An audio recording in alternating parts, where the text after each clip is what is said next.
Hi everyone, and welcome to That Football Podcast, where we close everything football. On today's podcast, episode 28, we're going to be doing a preview into the Champions League Final, Arsenal versus PSG. That is happening this Sunday at Budapest, and it is going to be one big final, especially for Arsenal. And what is your take on this preview, as we talked about?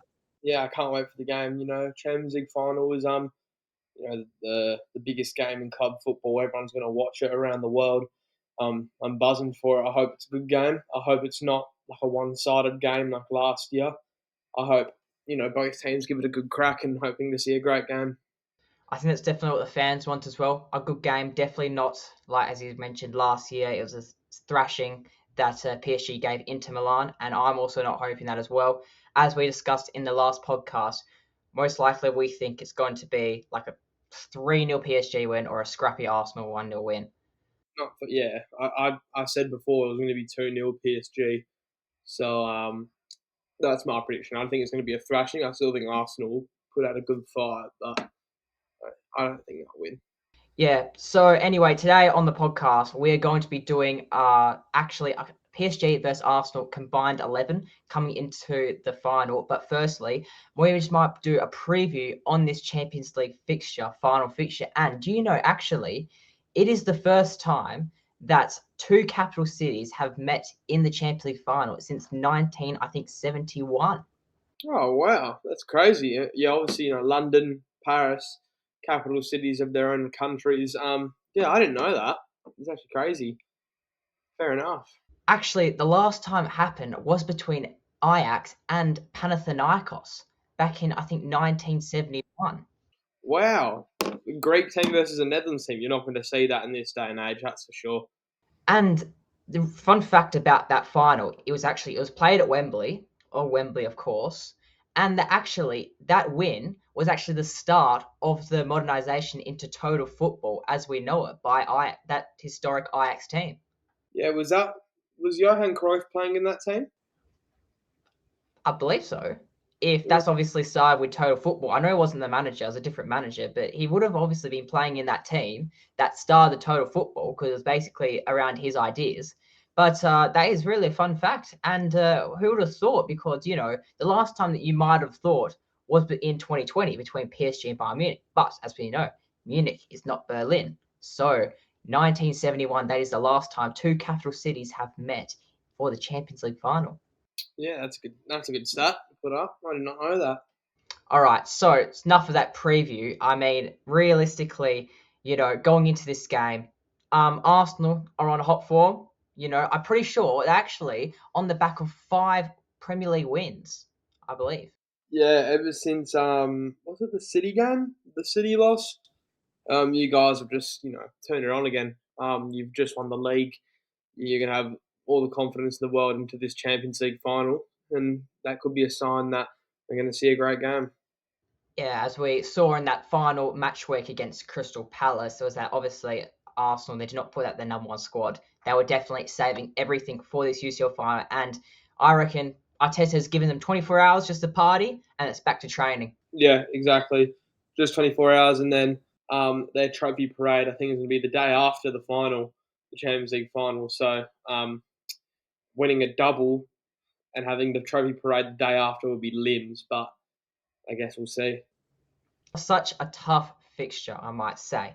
But then now we look onto the PSG side, and they wrapped up the league pretty, not so much early, although they did lose to Paris FC in their final match week. That doesn't really matter, does it? Yeah, they wrapped up the league about 2-3 weeks ago. Wrapped it up. Lions just dropped points when they couldn't afford to, and so PSG got the league wrapped up. The crazy thing about PSG is that so many of their key players haven't played as much games as like their other squad players, which is crazy to think because PSG could literally play their second team every game and still win the league. They fully prioritise the Champions League, it looks like. It's definitely evident when you see the high-profile players mainly playing most of their fixtures in the Champions League. Like I'm pretty sure, like Kvaratskhelia has played most of his games actually in the Champions League than others who have played in the league. But going on to that, like let's look at the defensive records in the league between those two, and that they are very actually similar. Arsenal PSG. Oh, really? Because I remember like Arsenal and PSG have had very different Champions League, like a very different Champions League run. Obviously, Arsenal topped the league phase, which means like I've said it before, Arsenal's run to the Champions League final was a tap in, and it was literally a tap in. But I think it was because you guys did so well in the league phase, which is why you got the easier teams. I think that could be the reason why. And obviously PSG, they finished 11th. Back-to-back seasons, they haven't finished in the top 8. And they had to verse 2 Premier League teams, versus a top Bayern Munich side, went all the way to the final. What do you think about both teams' runs? They've been very different.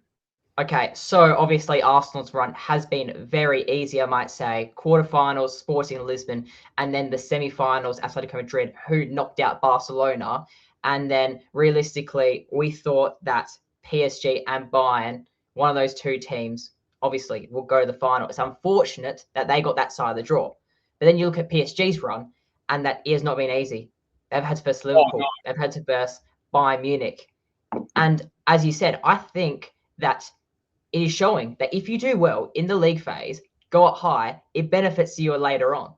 Yeah, because like what we've seen in the past, like group stage, for example, we've seen teams like like a Real Madrid couldn't give a shit about the group stage, and then they'll lock in for the knockout. I feel like now it's a bit of a different game now. Like like with the league phase, I think you have to do well, so then you can actually like get a gamble for the easier teams in the knockouts, and then hopefully push your way to the final. I think that's probably why Arsenal got Leverkusen, Lisbon, Atletico, probably because of their terrific form in the league phase. Yeah, and I think UEFA, they've done it purposely in the fact that they want the teams to try in the league phase and they get high and they can show that, your Real Madrid, your Cities, your PSGs, the last 2 seasons, when they haven't done well in the league phase, they have to verse harder teams later on. Like we've seen literal 2 seasons back to back, Man City and Real Madrid. Yeah, even like this season as well with Real Madrid, they finished outside the top 8 and they had to verse Bayern Munich in the quarterfinals. And they got relatively humbled. They lost like 6-4 in aggregate, 6-3 in aggregate, something like that. So yeah, maybe prioritise the league phase a little bit more. And I think as well, now that people have realised over a 2-year period, I think next year you're going to see big clubs. I think they're going to start trying a bit more in the league phase, I might say. Yeah, 100%. I think so too. Yeah, so no joke, Arsenal's run has been really easy to the final and PSG has been hard. But Arsenal PSG, that is going to be a historic fixture, as I said. Massive, massive, especially for Arsenal Football Club. Again, it's on the same pedigree as that Champions League final that we were against Barcelona. And it's just going to be tough. That's all I can say. Yeah, biggest game of the club's history ever since that Champions League final in 2006. I just think PSG are just a super team, aren't they? Ridiculous, especially just look at their attackers and just look at their depth in general. Yeah, like I said before, like PSG never play their full best team every game in the league because they're going to win the league anyway. They have the squad to win the league anyway. Like Zaire Emery has played more games than João Neves and Vitinha. Some centre mid that they brought up from their academy, Mayulu, he scored in the Champions League final. He plays right back for PSG now, and he's played way more games than Hakimi. He's played more games than Hakimi. And even Zabani has played more games than Marquinhos and Pacho, and Lucas Beraldo has played more games in the league than Pacho and Marquinhos. So, their backup centre-back duo has played more games than their best centre-back duo. That's what I mean. They can afford to play their second team, and then they can just, prioritise the Champions League with all their top players. I think that's also what's changed in the environment that PSG have gone away from trying to actually build a superstar team, your Messi, your Neymar, your Mbappe, and they've moved towards this huge squad building depth and that they can have players that actually, who are at the second choice, play more games than the first choice. Yeah, and they're still obviously highly talented as well. But also, does that tell you, right? I'm not disrespecting any of the PSG backup players. They're all very good players. But does that tell you how crap of a league Ligue 1 is? I think so. I think so as well. If PSG can do that, I'm actually thinking, this is the debate right here. Let's actually bring this debate up real quick while we're here. is maybe the Premier League actually harder than the Champions League? Because when you think about it, the Premier League is just non-stop for 38 games. Obviously, this year, you see the example with City. Like you said, you thought after United game it was done in Jan, and they just come back, and you're constantly chased for 38 games. But then when you look maybe at Ligue 1, PSG can do this the entire time. They can just like sit back, they can chuck on their second team, and they can win out games. But maybe Exactly. is the Premier League actually harder to win than the Champions League? Because when you look at the Champions League, look at Arsenal's run. We've barely had to play anybody hard. Yeah, I get what you mean. Like, obviously, it's more games, obviously, because it's the league, and teams can cause upsets, like your Bournemouths, your Brightons, your Brentfords, and stuff like that. They'll give you a run for your money, big time. It's up for debate. I don't know. I can't really debate right now because it's a very hard topic. But also, like with PSG, like I'm saying, like I think it shows you how crap of a League One is, because like you cannot afford to do that in the Premier League. You just can't. That's another reason why I think PSG will win this game, is because all their best players will be, obviously Arsenal's best players will be all energized, all fit, ready to go, obviously. But I think PSG have that extra bit of like energy and like stamina and like just everything, like and grit, because like because like in the Premier League you can't afford to do that. Your best players play constantly every game. It's the same lineup every game, but with PSG, they rest their best players into the Champions League. So I think with the more rest that PSG have, I think that's another reason why I think they'll win. Because Yeah, I agree. again, you cannot afford to do that in the Prem. You just can't. Yeah, I agree, and it just shows that the big difference between Premier League and League One overall. Yeah, huge difference. Massive, massive difference. All right, now we will move on to what we were talking about before, the Arsenal and PSG combined 11. We won't do the let you take someone, you can't take the other one. We'll just put out a combined 11s Not and a draft. you guys Not can rate it. just our combined 11. It's not the draft like we did for the Premier League team of the season. It's what we think is the PSG and Arsenal combined 11. And obviously we're doing those two teams because Champions League final fits the theme. Massimo, as the Arsenal fan, I'll let you start. What is your PSG and Arsenal combined 11 this season? All right. Don't know if it's surprising for some people because people think I'm an Arsenal fan, but I think I've gone for more PSG players than Arsenal, and I think it is very realistic, and I also agree with it as well. PSG are a super team, so they are. And trust me, guys, Massimo is not one of those deluded, like head in their ass Arsenal fans. He's actually one of the more level-headed ones. So don't be annoyed at him because he's not one of those Arsenal fans. He's level-headed. All right, starting off in goal, obviously David Raya. I mean, yes, he is one of the best goalkeepers in the world, and I think most people would agree with me. The Russian goalkeeper, I think Safanov, is that his name? He's still very good. He's still very good. He is very class, I might say. Yeah, he's good. Like the penalty shootout against Flamengo, he was class. He's been class in the knockouts in the Champions League. Chevalier comes in, he's stunk up the gaff, and Safanov has been, he's like, you know what? Chevalier, he's came in as Donnarumma's replacement. He's not fitting his boots. He's done a shit job. I'm coming into this PSG team and making that my spot. And he is, I know Chevalier is a little bit injured right now, but before that, Safanov was constantly playing because he's like, this is my spot. It's my spot for the taking. All spots are up for grabs. That's what football is like. All spots are up for grabs, and Safanov has took his spot, and he's just been absolutely superb. But back to David Raya.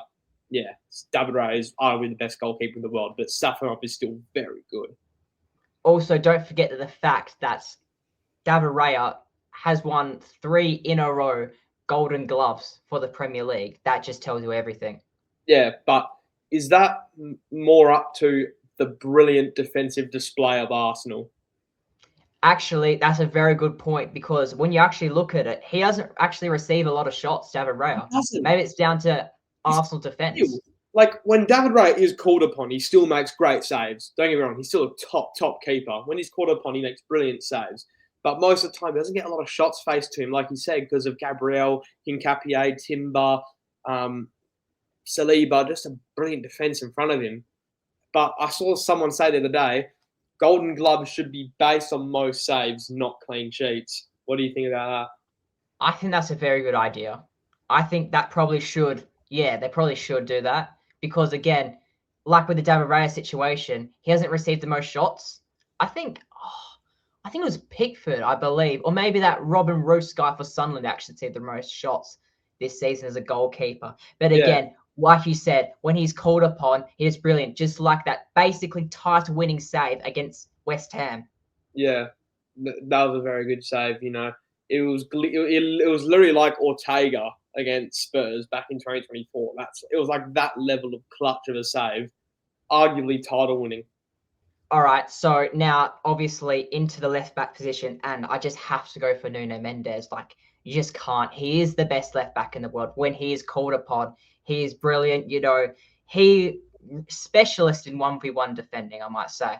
Oh yeah, like it's because of the pace he has. He's got unbelievable pace. He's rapid and he's also very strong too. Actually, and he's got stamina for days. Like he's a joke of a player at left back. Hincapié and Calafiori are still solid, but come on, the gap between them and Nuno Mendes is pretty big. Nuno Mendes is the best left back in the world. Again, the only kind of player comparison I can think of between, Calafiori or Hincapié and Nuno Mendes is what you said the other day, is that Arsenal have Havertz at the top and you guys have Erling Haaland up top. Okay, it's not that bad because I think Hincapié and Calafiori are still good. They're still very good left backs, but Nuno Mendes is just a level higher. well, again, Haaland's the best in the world in his position. Nuno Mendes is the best in the world in his position. It's kind of the same comparison. I think. It doesn't matter. Yeah, but the thing is, Calafiori and Hincapié are still considered one of the best left backs in the world, like this year. But with Havertz, he's just a clown. Like that's the thing. Like with the Haaland thing, I think it's more like I don't know what could be like that sort of scenario. It's like I don't know, just so like bloody what's his face like I don't know, Igor Thiago has been one of the best strikers in the world this season, but Haaland is just a whole level higher. That's like Hincapié compared to Nuno Mendes. All right, fair in that. But anyway, my position stays solid. Nuno Mendes left back. All right, now obviously I'm going to go for my right back position, and actually I will be taking Hakimi over Timber, even though you pointed out actually that Hakimi has probably played the exact same amount of games around as Yuri and Timber this season, but I think I'll probably go more safe and be more secure with Hakimi at right back. Yeah, I mean Hakimi is probably the best right back in the world when he's playing, and Timber and has still been very, very good this season. They've both had a similar amount of games because they've both had injury hiccups this season. But if I had to pick one, it's got to be Hakimi. Yeah. And now the centre back partnership duo, this one is really a tough one. But I think just for this one, I will go individual. So individual left centre back and individual right centre back.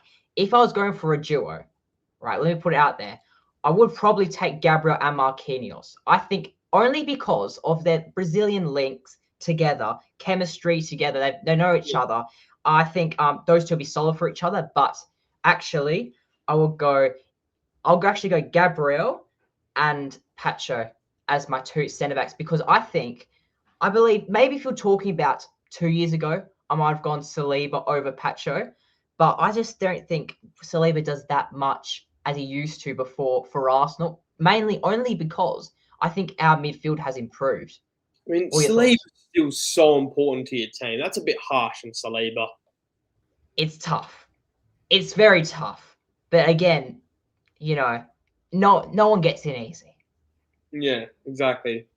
So that's going to be our two partnership duo, Gabriel and Pacho. Now going into my midfield, and I'm actually going to go with a 6 and 2 8s, right? And obviously at the 6, I'm going to put Vitinha.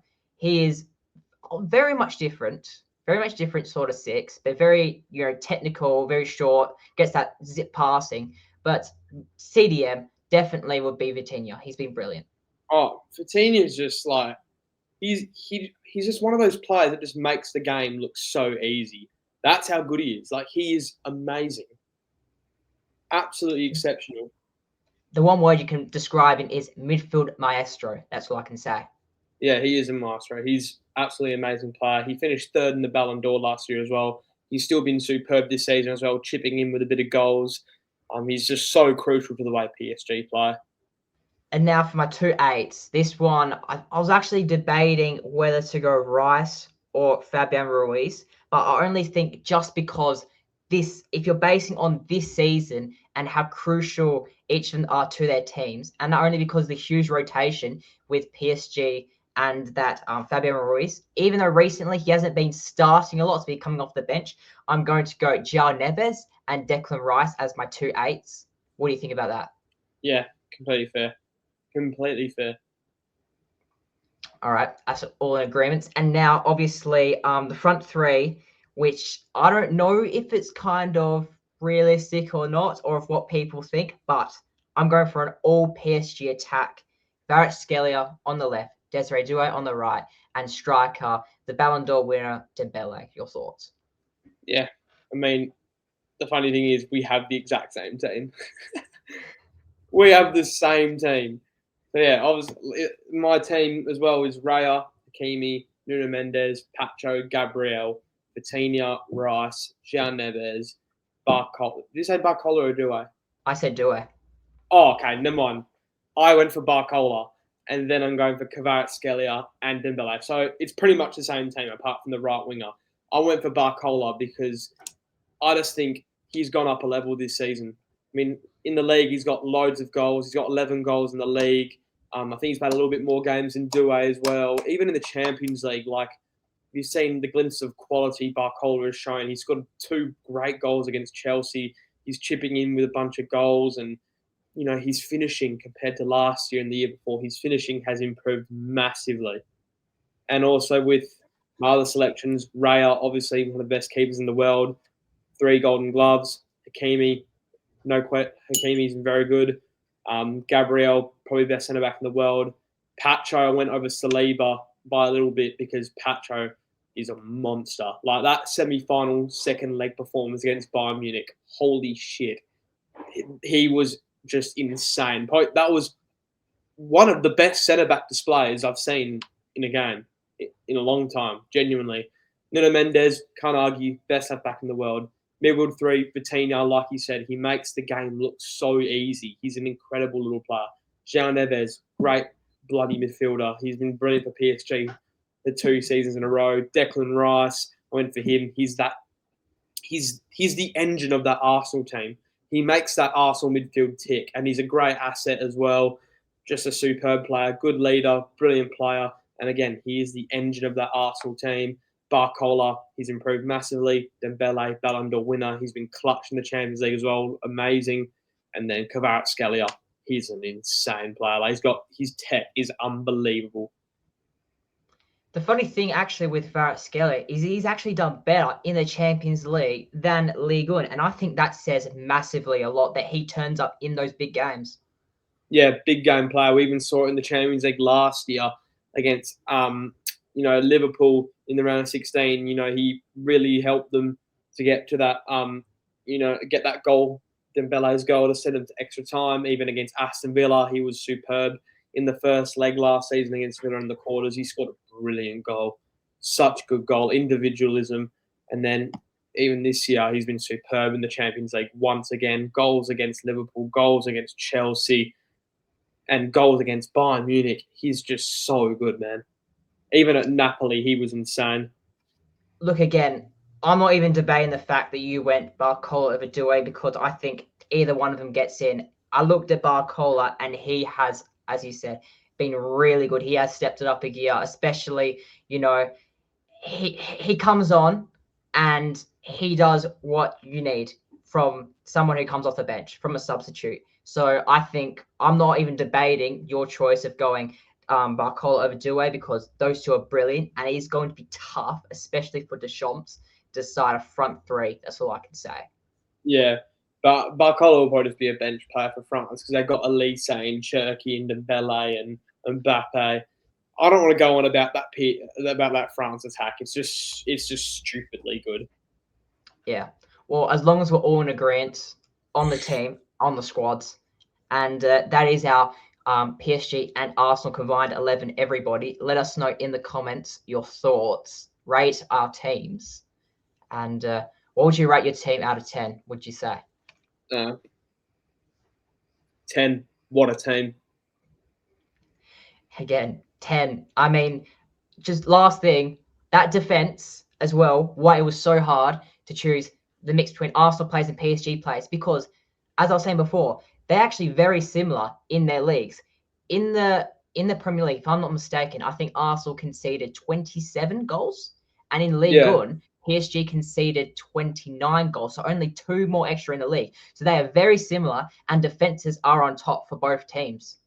Yeah, and also too, our Premier League is obviously a way harder league than Ligue 1, so it's more impressive for Arsenal to concede that less goals, but also a PSG, like, they just don't give a fuck about conceding, I'll be real, because they just score like 5 goals a game. Exactly. It was actually described by my dad, that first leg, he didn't actually want to watch it because he likes a good defensive, 1-0 or 2-1 game rather than all-out attack, honestly. That's crazy. He's too used to seeing it. I don't know, because I like that game, but according to him, he didn't like it. But one last point. Obviously to watch, like a 5-4 is so much better to watch than a 1-0. But if you're like playing the game, and as a defender or a goalkeeper, for example, a 1-0 is the most satisfying thing ever. It feels so good. Yeah. And one last talking point I might put, that is, if Arsenal do win this tie and win the Champions League, they will be undefeated for the entire UCL campaign. Yeah, that's crazy. And, they'll also want to do that too. Has there been another team that's been unbeaten in the Champions League? I would think so. I would think that's actually not really a hard feat, even though it sounds ridiculous. I wouldn't think that would be a hard feat. I guess, it would have been one of the Real Madrid sides from their three-peat season. Maybe. Don't quote me. Let me check it real quick. Maybe a Barcelona team. I think maybe Barcelona 2015 might have went undefeated. I think. Yes, multiple teams. Oh, but I don't think a side has been undefeated in the Champions League since like the whole league phase got published. Bayern Munich 1920. Yep. Bayern Munich 1920, Man United 99 and 2007-08, Man City 22-23, Real Madrid 23-24, Barcelona. Oh, there's been heaps. Yeah, heaps. Again, just to answer your question, there's actually been multiple sides. Just to name a few: the Bayern Munich 1920 season, Manchester United 07-08, and also their triple winning season. And also, it was actually Man City's team, yes, when they won the UCL. So it is not really much harder feat, which I thought, because it's only like 8 games or so. I think there's a bit more now with the league phase, but before it was only like 8 games. Yeah, and also, but still, I guess Arsenal could still technically be the first undefeated Champions League winners because of the whole league since the new league phase came out. So yeah, that could be a little flex in the trophy. Exactly. And thank you guys for listening to That Football Podcast, your weekly dose of everything football. This is going to be a Champions League one not to miss, because you do not know what's happening. You do not know what's going to happen, will you? No, football's a crazy game. We all know that. So I guess we need to see what's going to happen. Yeah, so big up to Austin for coming on the podcast once again. Yeah, thank you very much for having me on again, and can't wait for more. And don't forget to check out the UCL final, and we'll be back with more podcasts very soon. Cheers for watching.